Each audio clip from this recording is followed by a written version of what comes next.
You might remember a while ago I had a failed car camp when I was going to go down to the coast.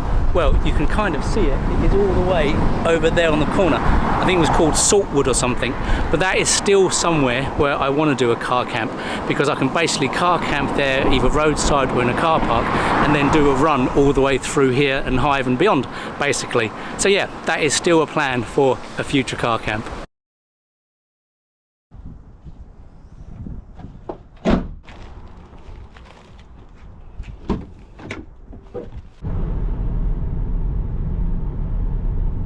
One of the best things about car camping is the fact that you can be completely spontaneous.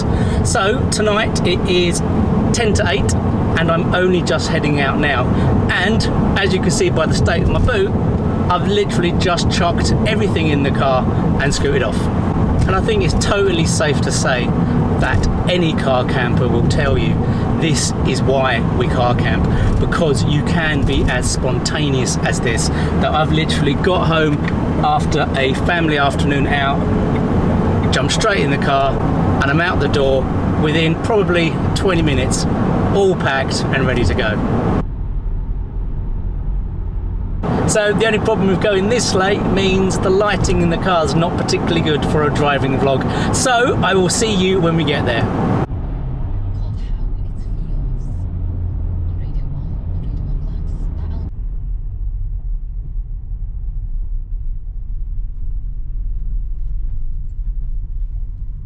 Okay, well, the car park I wanted to go to, there was loads of kids in there. Whilst I don't have a problem car camping when there's kids around, obviously it's a bit hard to get in the back and set yourself up when you're not currently set up. So I've looked on good old Google Maps and I've literally driven about half a mile down the road and I have a really nice spot, and you know what, I can't wait to show you it in the morning. But before I do anything else, I need to really get the car into stealth mode, because at the minute it is totally unstealth, and I also really want a decaf.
Well, that's it, we are all done and all set up, and unlike most other times, that actually wasn't too stressful.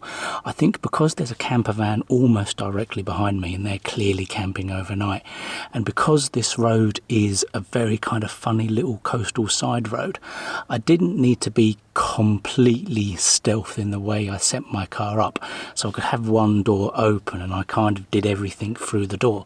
So all in all, that was much nicer than normal.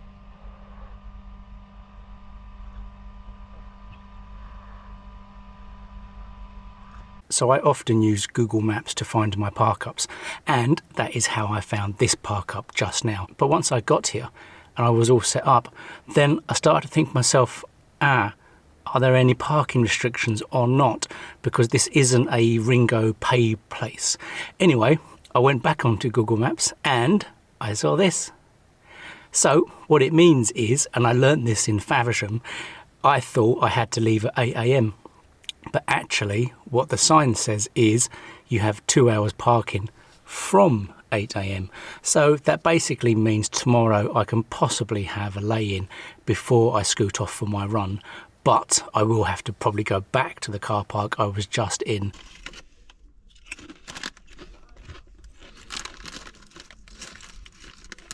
Well, I took my sleeping bag with me tonight as well as my blanket, because last time I went car camping I only had my blanket, and it's safe to say I was pretty cold during the night. But you know what? Typically I think tonight is going to be a super hot one, because it does not feel cold at all, and it is 10:15 already. But I suppose, like they say, it is better to have it and not need it than to not have it and need it. Now there's a couple of things you might be thinking already. Firstly, you might have clocked the frying pan and the gas stove. And secondly, you might be wondering why I'm not cooking nothing. So the answer to the second question is quite easy. We went to a Mrs. Hobby's family barbecue earlier on, and I completely stuffed my face. So much so that even at this time of night, I'm still stuffed and I actually don't need any food at all. I did take a pot of noodle with me just in case I needed it, but to be honest, I don't. I'm still absolutely stuffed, and to be honest, I'm really tired. It's so hot. I just want to drink this decaf, then I'll probably go to bed. Now, this is the first point. Why have I got a gas stove and a frying pan on a hot night? Well, the gas stove and frying pan is for my breakfast. But the only difficulty with that is, as I'm planning to do a run tomorrow, I don't tend to eat before a run. The two don't go very well hand in hand. So I think the plan will be that I will get up, go for my run, and then once I'm in the car park, I'll then cook something in the car park basically before I scoot off. So this will be a slightly funny formatted video. Normally by now I've already taken you for a walk around the area and shown you around, but clearly because this has been a pretty spontaneous car camp, and it's due to that spontaneity that everything tonight is a bit backwards. So I will show you the rather fantastic beach view in the morning.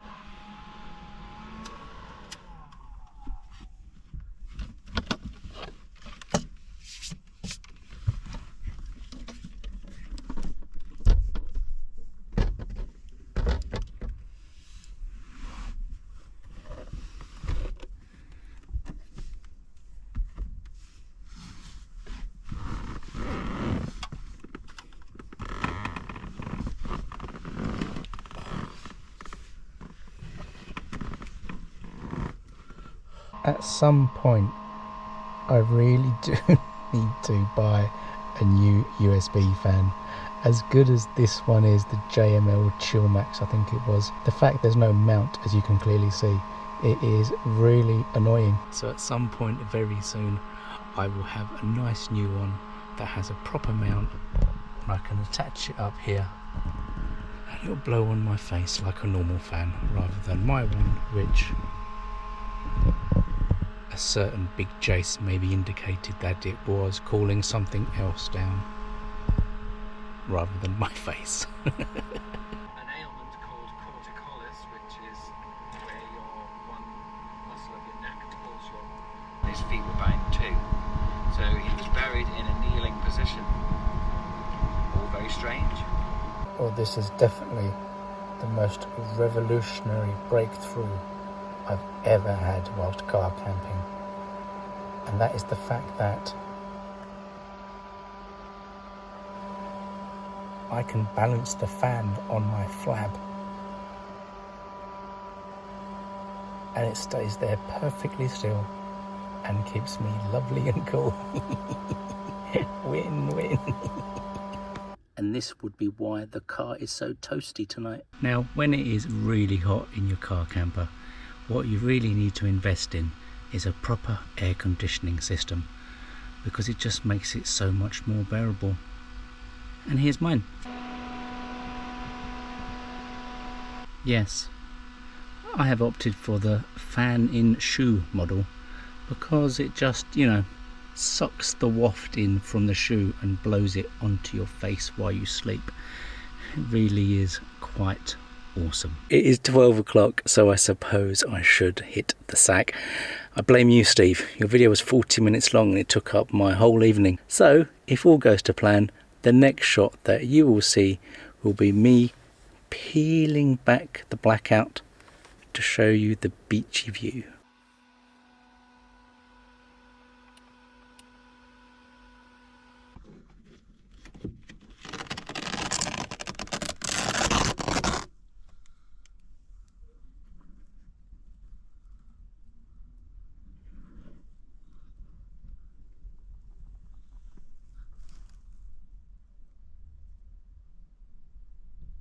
Well, it's safe to say I was right about what the view would be like in the morning. It is pretty epic, and it's not often I get this close to the beach. Although I thought it was going to be a super warm night last night, the blanket did suffice for most of it. But as you can tell, come about 5 o'clock in the morning, it was sleeping bag worthy coldness. So last night was, as I thought it would be, fantastically quiet. All I heard was 2 cars and a couple of people walk past. But the one thing that woke me up twice during the night is the one thing you wouldn't expect. And that is, I woke myself up twice by sleep talking so loud. Now, I am a sleep talker anyway, and I used to be a sleep walker. I haven't done that for ages. But it's so funny, I've never had that before in a car camp. My drama for last night's sleep was by my own doing. And whilst that could be some really dirty, horrible clickbait title, it won't be. The title for this video is going to be more about the spontaneity of car camping.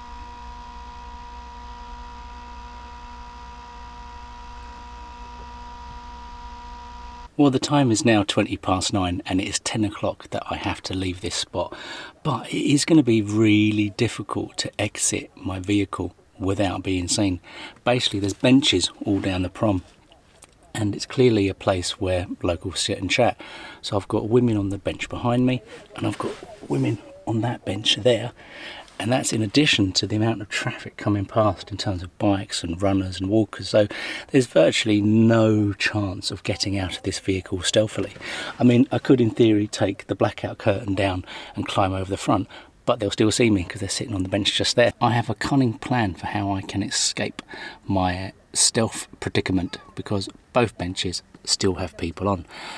I think what I'm going to do is, now I often travel to a place in unstealth mode, so I think what I will do is put the car back into unstealth mode, and then I can get out of that door and it's not so noticeable. So what we will do, I'll put the GoPro on time lapse and you can see how much fun I have trying to do it in a car in reverse.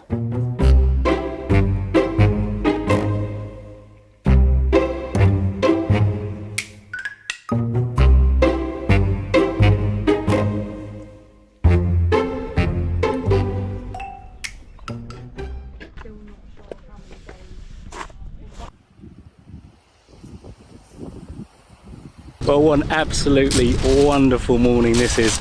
We have blazing sunshine, blue skies, warm breeze, and to top it all off, you've got the sea as well.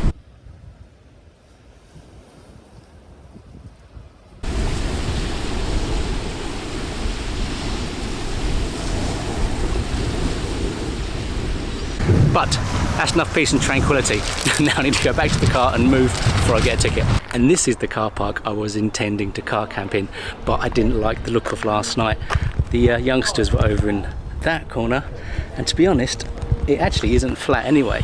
So where I'm parked here is on a massive slant seawards. So I'd have to have parked in the middle of the car park, and to be honest, even that doesn't look too fantastic. But as for now, I'm going to get myself dressed and I'm going to head out for my run.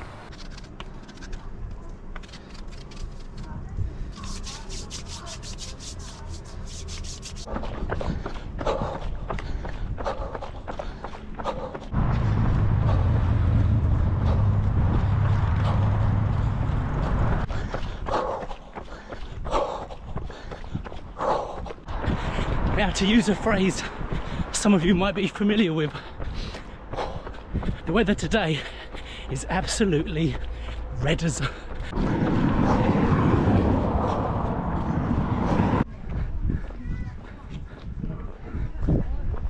Well, I achieved my target and I ran down to the rather familiar High at the Seafront, which is where myself and Mrs. Hobbies were a few weeks back, and it was a perfect 5k. So I'm just walking around at the turnaround point for the 5k, and now we're going to head back to Sandgate. So I think 10k might have been a little bit optimistic for today, but to be honest, whether you're running or you're walking, Can't go wrong with that, can ya? Well, we are back, and that was an awesome 10k coastal run. The weather has been absolutely fantastic, and it was really nice to have a headwind on the way back. Although I'm glad I put suntan lotion on, otherwise I suspect I would have burnt. But now let's go back to the car because I fancy a cup of coffee and some breakfast.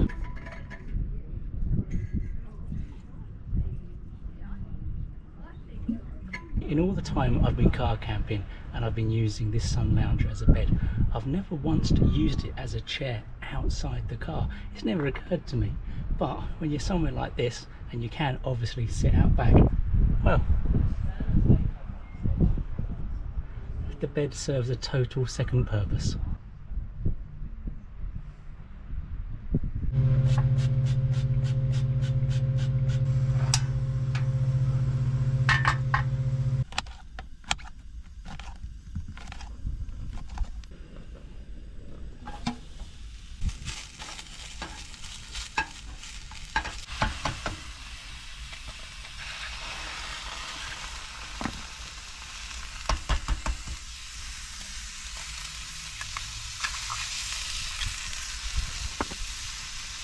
Well, I'll tell you what, by my normal standards, this breakfast is complete luxury.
Well, this certainly is the car camper life.